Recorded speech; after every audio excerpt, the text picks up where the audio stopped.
My marriage didn't just fall apart. It blew up spectacularly when I learned my wife was carrying another man's child, and not just any man, the local vet. To make matters worse, her devoutly religious parents helped keep the entire affair under wraps. I didn't explode. I didn't grovel. I planned. And when the moment was right, I exposed everything in one calculated strike. I'm 31 now.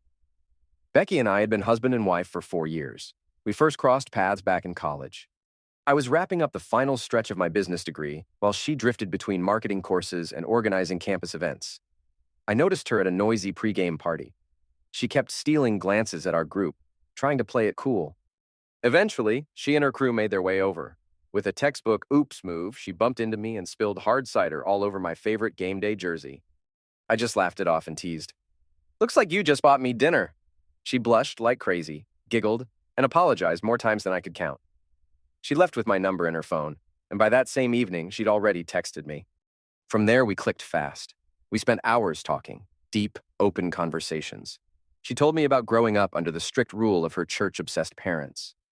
I opened up about losing my dad when I was a teen and stepping up to help my mom manage our family's farm. Some nights we'd drive into the middle of nowhere, lie back in the truck bed under the stars, and share our hopes for the future.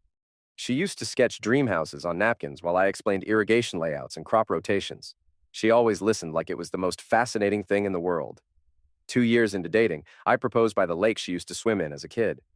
I'd scraped and saved for months to buy her a ring that would leave her speechless, and it worked. She cried happy tears and whispered that she couldn't wait to start a family together someday. Fast forward a few more years, and I thought I'd built the kind of life men dream about. A loving wife, a thriving farm that I built from nothing, and a future that I earned through hard work and sacrifice. Nothing came easily. I clocked in 70-hour work weeks, buried myself in risky loans, and poured every ounce of energy into that land. I transformed 40 acres of dry, useless earth into a successful business that brought in close to $300,000 last year. All of it. For her. I wanted Becky to live the life she always dreamed of. When we tied the knot, we were aligned on the major things: kids, family, a stable home. But not long after the wedding, things shifted. One day, out of nowhere, she told me, "Let's hold off on having kids." I was caught off guard. Still, I didn't push. I figured she just needed space, and I could respect that. So I doubled down on building a future we'd both be proud of. She was obsessed with the idea of rustic charm, so I bought us a quaint little farm just outside town, hoping to give her exactly what she'd always talked about. But Becky's rustic fantasy came with designer price tags. She insisted on buying a six-figure purebred horse because a regular one wouldn't look right in the photos. The thing stood in the pasture like a lawn ornament while I bled money, $2,000 a month for supplements, a vet, and a trainer who came by more. Then she did. Then came the imported Brahman cattle because our Herefords weren't visually impressive. I nearly choked when she called them too average looking. Oh, and the trucks. Every year she needed a brand new diesel pickup. Not because the old one broke down, no. Because the new one had better leather seats and came in a sleeker matte gray. I paid for every bit of it. I kept telling myself that if it made her happy, it was worth the cost. Until it all fell apart. One Thursday afternoon, I got a text from Emily, Becky's childhood best friend. She said she needed to talk, said it was urgent. I figured it was about Becky's birthday or some community event. Becky wasn't home, so I told her to swing by. Emily and I were never tight. She always seemed to be in survival mode, barely making rent, always promoting some side hustle on social media that never panned out.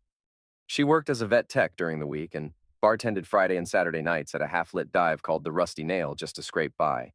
Lately, she'd been rambling about starting an organic pet food brand, said mainstream food was garbage, and her home-cooked blend cured her cat's issues. A few months ago, she asked if I could invest or knew someone who would.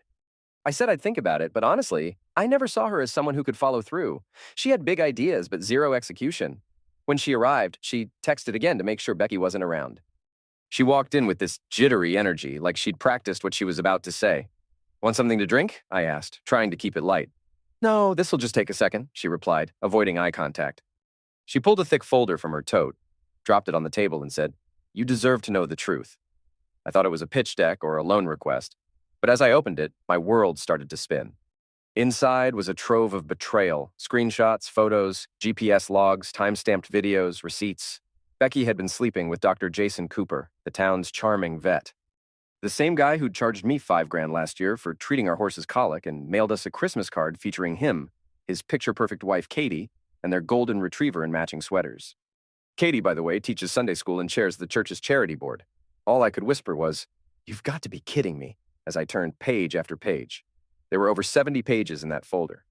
Emily had sorted everything by date, each section flagged with color-coded notes. It was chilling how thorough it was. The photos weren't just suggestive, they were explicit. Timestamps showed them in hotel lobbies when Becky was supposed to be at her mom's church bake sale. There was even surveillance footage from my own front yard, Jason's truck pulling into the driveway less than half an hour after I left for a business trip in Nebraska. 2 days later, they strolled out of the house like a couple on vacation, holding hands, kissing near his tailgate. There were message logs showing hundreds of conversations between the two of them dating back 8 months. I love when he's out of town again. Relax, babe. He's got no clue. Reading those texts hit me like taking a full-force kick from one of those overpriced Brahmin cattle she insisted we buy. Turns out, every so-called girls' getaway Becky took was actually a rendezvous with him. And each time I left town for farming trips, whether to haul equipment or close a deal, they'd turn my own house into their personal love nest. Home surveillance footage confirmed that his truck spent the night at our place, at least 11 separate times while I was away. One document showed a hotel booking in Memphis during a weekend she'd claimed she was at a spa retreat with Emily and 2 other girlfriends. Except there was one glaring problem. Emily was in the Bahamas that weekend, posting a flood of beach selfies on Instagram. I remember because I'd scrolled through them at a gas station. So, who were these phantom friends she was supposedly traveling with? No one. It was just her and Dr. Cooper enjoying a luxury suite I unknowingly funded. But it didn't stop there. It got worse. Becky was pregnant, and it wasn't mine. I'd driven her to the doctor's office myself, thinking she was ill. Meanwhile, she was sending selfies to him with captions like, "Your baby's making me nauseous today," and "Can't wait to lie and say it's his, so he'll stop nagging me about starting a family." There was even a message thread from just 3 weeks ago. Her: "I think I'm going to have to tell him soon. My belly's starting to show." Him: "So what's the plan?" Her: "Duh, I'll say it's his. He's been dying to be a dad. He'll be too excited to do the math." I had to step outside after that. I stood in the middle of our yard, fists clenched, heart pounding, trying to keep it together. I couldn't decide whether to vomit or smash something. The nerve she had, planning to pass off another man's child as mine while probably still sneaking around with the real father behind my back. When I walked back into the kitchen, Emily was still sitting there, casually scrolling through her phone like she hadn't just detonated a bomb on my entire life. "How long have you known?" I asked. She slowly set her phone down. "Started piecing it together about 6 months ago. Got actual proof maybe 3 months back. Took some time to gather everything." "Why tell me now?" I asked, narrowing my eyes. That's when she laid it all out. "I know it's messed up," she admitted, not meeting my gaze. "But I need to get out of here. I want to start over somewhere new. Remember that pet food idea I mentioned? I've got the plan ready. Just need startup capital." I stared at her like she'd lost her mind. "You're serious? You want me to bankroll your business?" She shook her head quickly. "Not like that. The thing is, Becky caught me snooping on her phone a few weeks ago. Girls' night. She left her phone unlocked and was texting him right in front of me. When she went to the bathroom, I scrolled through their messages and took photos. But she came back early, saw me doing it, and flipped. Threatened me. Told me if I ever showed you or anyone else, she'd ruin my life. Said her dad would make sure I'd never find work in this town again. And she's been telling people I hit on Jason and he rejected me. That I'm jealous. People are actually believing it." Her laugh was bitter and cracked. "So yeah, I'm screwed either way. Figured I'd at least try to do one decent thing before I skip town." I wasn't sure if I trusted her story entirely, but the evidence she gave me was undeniable. The messages, photos, timelines, everything lined up with dates Becky claimed she was elsewhere. When I asked how she got all of it, she said 2 of her friends helped keep tabs and gather info. It apparently took months to compile.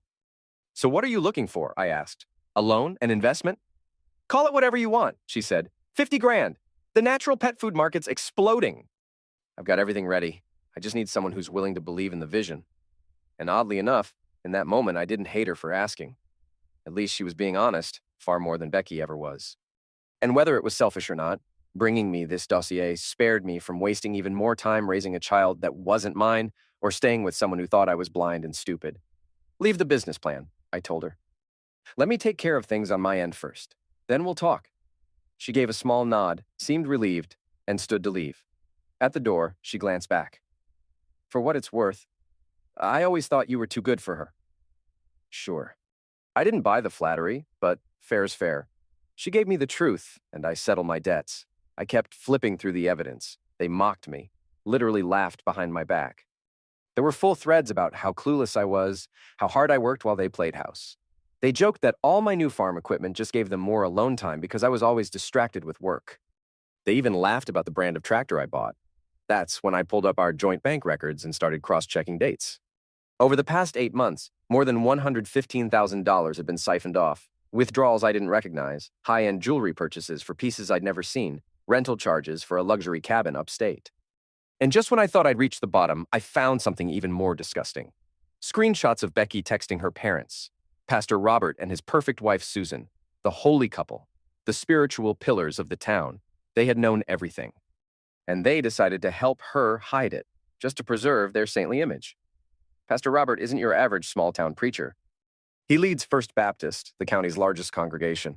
More than 500 attendees crowd the pews each Sunday, mostly to be seen rather than to worship. He rides around in a shiny new Escalade, owned by the ministry. His wife, Susan, oversees the women's group and juggles half a dozen charitable committees. Together, they've spent the last 2 decades acting like moral royalty, parading their righteousness and criticizing anyone who didn't measure up to their holy standards. Always preaching about traditional family values, warning that society was crumbling because people didn't live like them. The entire time, they were fully aware their daughter was having an affair. I saw message after message from Becky to her mom. "Mom, I'm panicking. Emily knows about Jason and me. What if she tells him?" Her mother replied, "Don't stress, sweetie. Your father will take care of it." Then came one from Robert himself. "We've spoken to Emily. She understands the consequences. Just be more discreet moving forward." These were the same two who hosted me for Sunday meals like clockwork. The man who called me son, the woman who constantly asked when we'd be giving her grandkids. All while knowing their daughter was deceiving me and carrying another man's child. Digging deeper made it worse. I came across their private conversations, discussing how to spin the pregnancy. Pastor Robert wrote, "I've thought this through. For now, the best course is to let him assume the baby is his. Once Jason sorts out his own situation, we can consider next steps. He may move his practice, possibly nearby. When things settle, you can file for divorce. Call it spiritual consequences. The alternative is serious harm to our family's image and my ministry." There it was, laid out like a business plan. I was supposed to play the role of supportive husband, raise a child that wasn't mine, then get tossed aside once Jason was free. All to keep Robert's reputation clean. It was hard to accept that the same people who prayed over us on our wedding day, who gave us a Bible with a handwritten message about sacred vows, were the architects of this lie. Suddenly, it made sense why Becky's parents had gotten so intrusive. Random drop-ins, daily calls to check on her. I thought they were just being involved. Turns out they were supervising the cover-up. Every Sunday for 4 years, I sat there in the front row while Pastor Robert preached about virtue, truth, and godliness. I gave generously to their building fund, volunteered at church functions, and respected them not just as family, but as spiritual leaders. And the whole time they were lying to my face, using me. When I finally finished reviewing everything, I returned the evidence to the folder and locked it in my safe. They thought they had outsmarted me, but they'd underestimated the wrong man. With the facts in hand, I didn't wait. I called Marcus, a divorce attorney from a neighboring county, far enough away to keep things quiet for now. I kept my routine normal for 2 days, not just to process everything, but to observe Becky acting out her charade. Every word, every gesture. It was like watching a performance, and I played my part, the clueless husband. I even showed up for dinner at her parents' house the very next day. As we held hands for grace, Pastor Robert asked God to bless the food and this loving family. I almost laughed out loud. That Monday morning, I told Becky I had to check an irrigation issue on the south field. Instead, I drove 40 miles to a Starbucks in the next county and called Marcus from the parking lot. He asked, "Did you two sign a prenup?" "No." "Doesn't matter," he replied. "Your state isn't a community property one. She'll only receive assets she can prove she contributed to. Considering her boutique side businesses had never turned a profit, that wasn't much. And the farm? I bought it myself, meaning it stays with me. She'd be left with no home, no land, no savings, just debts and a baby that's not mine." With this kind of documented infidelity and the paternity issue, Marcus explained, we have a very favorable case. Judges don't tolerate this level of deception. He explained next steps: filing temporary orders, discovery, financial disclosures. He told me to collect records, bank statements, title documents, account histories, anything proving ownership before and during marriage. I went to work pulling everything. I had proof of withdrawals that matched hotel stays. I'd even recorded several of her phone calls, legal in our one-party consent state. Marcus was practically celebrating on the phone. With this kind of evidence, she'd walk away with the bare minimum. He even suggested we could pursue damages for fraud. Intentional misrepresentation of paternity and misuse of shared funds could make a solid legal case. She wanted out? Fine. But she wouldn't leave with my money. While Marcus prepared the filings, I moved the majority of our liquid funds into accounts with my name only. I didn't drain everything, just enough so if she tried anything sneaky, there'd be little left for her to take. Then I contacted Rick, a real estate agent who specializes in agricultural sales. He walked the property, checked the books, and gave me an appraisal 30% above what I expected. Turns out, commercial development in the area had pushed land prices sky high. As soon as the divorce was official, I could cash out. Becky wouldn't even know it was listed until I was gone. I also started checking out new properties across state lines. There was a cattle ranch in Montana for less than what mine might sell for. Better soil, more water access, newer house. I started lining up options and making inquiries. No rush, but it felt good to be planning an exit. Meanwhile, Becky had started dropping subtle pregnancy hints, skipping wine at dinner, talking about nausea in the morning, buying ginger ale and crackers, like she was soft-launching the big news, trying to frame it as if she was ready to build a family with me. One night, she curled up beside me on the couch, looked into my eyes, and started talking about how maybe it was finally time to think seriously about having children. I kept the performance going, smiling, nodding, saying exactly what she wanted to hear, even though I felt absolutely nothing inside. Keeping the act alive drained me, but it also gave me a strange sense of control. Every false word she spoke, every time I mirrored her fake grin, every fabricated story she told just reminded me that I was right to go through with my plan. They had it coming. Marcus stayed in touch, updating me every few days. He was making progress on the legal front, preparing documents, collecting similar case references, and hiring a process server who specialized in high-tension situations. "How do you want the papers served?" he asked. "Quietly, at home? Or somewhere public, totally up to you?" That got me thinking about Thanksgiving. It was always a big deal at her father's church, followed by dinner at their place. Her parents hosted the entire extended family, church regulars, and their close-knit circle. It would be the ultimate setting. I had a long conversation with Mike, my farm manager. He'd been with me for years, dependable to the core. I let him know I might need to leave suddenly and asked if he could manage in my absence. Mike didn't hesitate. "Whatever you need, I've got it covered." 2 weeks before the holiday, I met Emily at a roadside diner in a neighboring town. I passed her a thick envelope with a cashier's check for $225,000 inside. "Half now," I told her. "The rest after everything plays out. Just show up at Thanksgiving like normal. You're still invited, right?" She gave a quick nod. "Susan called yesterday to confirm. I think they're afraid of what I'll say if they uninvite me." "Perfect. Just keep calm and arrive a little early." She nodded again. "Jason and Katie are coming too." Susan extended the invite weeks ago. Even better. The vet and his wife in the same room? That made it flawless. Everyone who mattered, all in one place. 2 days before Thanksgiving, I was hanging out in Tom's garage while he worked on his Harley. We'd been friends since high school. He was the only one I had confided in. "Why not just give her the papers at home and move on?" he asked. "This whole setup feels extra." "It's not about theatrics," I said. "It's about making sure they learn there are consequences. They've walked all over people for years without paying the price. That ends now." Tom shook his head slowly. "All right, but don't call me to help hide the evidence." I laughed. No bodies, just a long overdue public reckoning. On the drive home, I felt oddly at peace. Everything was lined up. The legal side was handled. The process server was locked in. In just 2 days, Becky and her picture-perfect family would realize their little scheme had one major flaw. They underestimated me. I wasn't some soft suburban guy who'd crumble under pressure. I grew up watching crops fail, calves die, machines fall apart mid-harvest. And when life on the farm goes sideways, you don't sit around whining. You fix it and keep moving. That's exactly what I intended to do. Now came the payoff. Thanksgiving in our town wasn't just a holiday. It was a full-on production. At First Baptist, it doubled as a second Christmas. Pastor Robert hosted a massive service in a sanctuary decked out with corn husks and hay bales. Everyone with a reputation made sure they were seen. Then the chosen few were invited back to his house for a grand feast. Picture 30 or 40 people stuffed into the dining and living rooms. Susan spent days pretending she baked everything, though most of it came from a high-end caterer in the city. The guest list never changed: church elders, major donors, family, and the occasional person they were grooming for influence. Each year, we arrived early to help prepare. That meant me hauling chairs and tables while Becky and her mom chatted in the kitchen. Pastor Robert would eventually slice the turkey with exaggerated ceremony, followed by a prayer that might as well be a sermon. 3 days before, I confirmed everything with Marcus. He had the papers printed and sorted, one set for Becky, another for her parents, with backups just in case. All were sealed in labeled envelopes. The server, Derek, was scheduled to show up at 2 p.m., right when everyone would be sitting down to eat. I gave Emily a call to confirm her role. "Everyone still thinks I'm coming," she said. "Susan called yesterday to go over final head count. Told me to be there by 1:30. Good, just act like nothing's off, and keep your phone charged."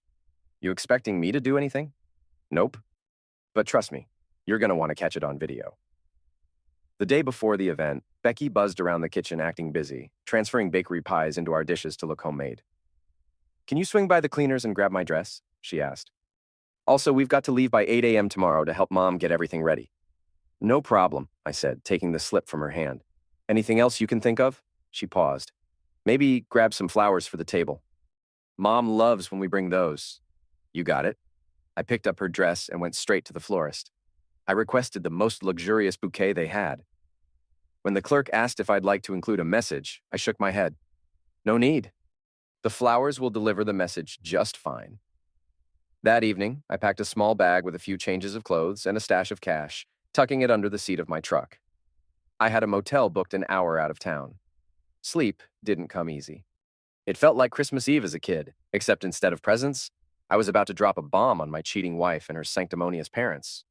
Thanksgiving morning, I got up early and dressed in my best suit, the same one I wear to funerals and weddings. It felt fitting.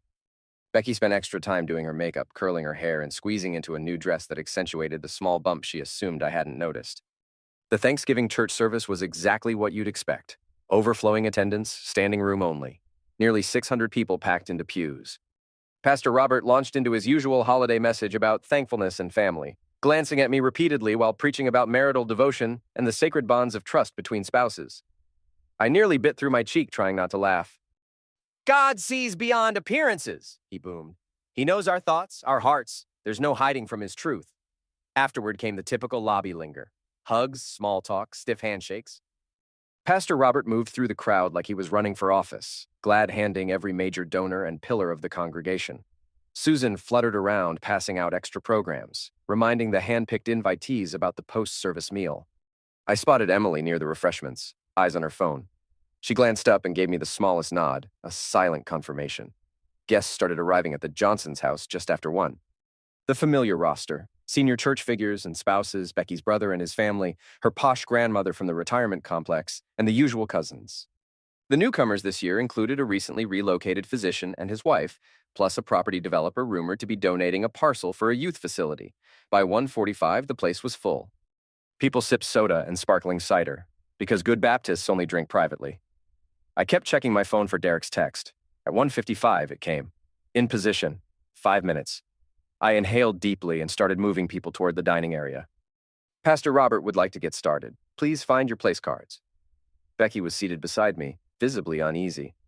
I had a feeling she was gearing up to share her pregnancy announcement during the meal. The timing was divine. Her father stepped to the head of the table. "Before we enjoy this delicious spread," he began, "I'd like to express a few heartfelt thanks." Right then, the doorbell rang. Susan stood halfway. "I'll get it." "No need," Pastor Robert said, waving her back down. "Probably someone running late." He headed for the door, apron still tied. I heard him say, "I'm sorry, we've already started dinner." Then Derek, sounding calm and official, "I'm here for Rebecca Mitchell." A long beat. Then Pastor Robert, stiff and uncomfortable, called back into the room. "Becky, someone's here to see you." Every head turned. Becky stood slowly, unsure. She walked toward the entryway, where her father stood frozen. Derek handed her a thick envelope. "And this one is for Mr. and Mrs. Johnson," he added, extending 2 more. "You've officially been served. Enjoy the rest of your holiday." Becky stood there like she'd been electrocuted. Pastor Robert looked as though the walls were collapsing. I leaned back in my chair, expression calm. No shouting, no scenes, just undeniable truth. She fumbled with the envelope, eyes wide, and turned toward me. "What is this?" she murmured, face pale, then flushed.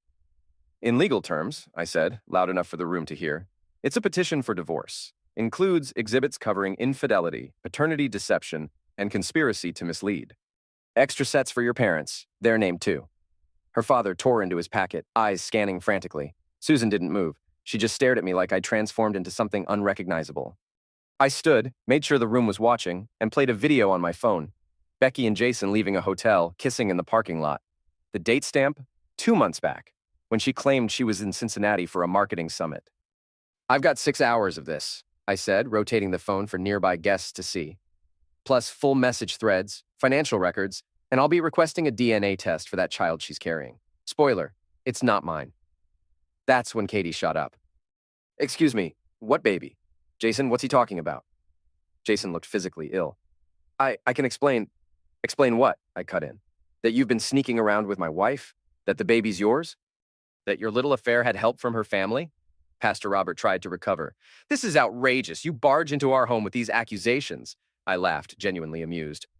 Accusations? Check page 12, Pastor. You coached your daughter on how to hide the pregnancy. You told her to be careful. Pretty detailed for something you say didn't happen. His expression, priceless. Becky flipped through pages, stunned. How did you get this? Who? Then her eyes landed on Emily, recording steadily on her phone. You did this? Emily raised her shoulders, expression neutral. Guess your threats didn't scare me after all. Katie had Jason's envelope in hand now, tears running down her face.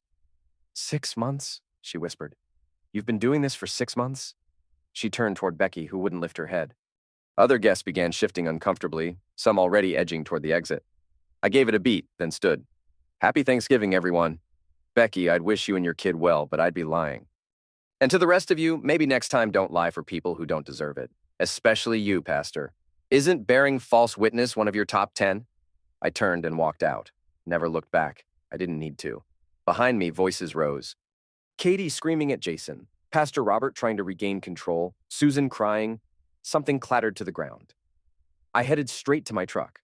Before I even made it to the interstate, my phone was vibrating nonstop. Becky, how could you? We need to talk. I'm sorry. Come home. Voicemails from her father, shifting between threats and pleas. One from Susan, sobbing so hard it was unintelligible. I turned the phone off and just kept driving. My motel room was ready. After that, a new beginning, far away from the ruins they built. Later that night, I turned the phone on for a second. Emily had texted. What a train wreck. Jason got hit in the head with a gravy boat after you left. Katie's got a good arm. Then, when do I get the other half of my payment? Already in your account, I replied. Best money I've ever earned, she sent back. Best Thanksgiving I've ever had. Honestly, I couldn't argue with that. Sitting alone in a dusty motel off the highway, I felt better than I had in months. No lies, no more pretending. Tomorrow, I'd call Marcus to set the next phase in motion. But tonight? Tonight, I'd finally sleep easy, knowing I'd delivered the justice they never saw coming.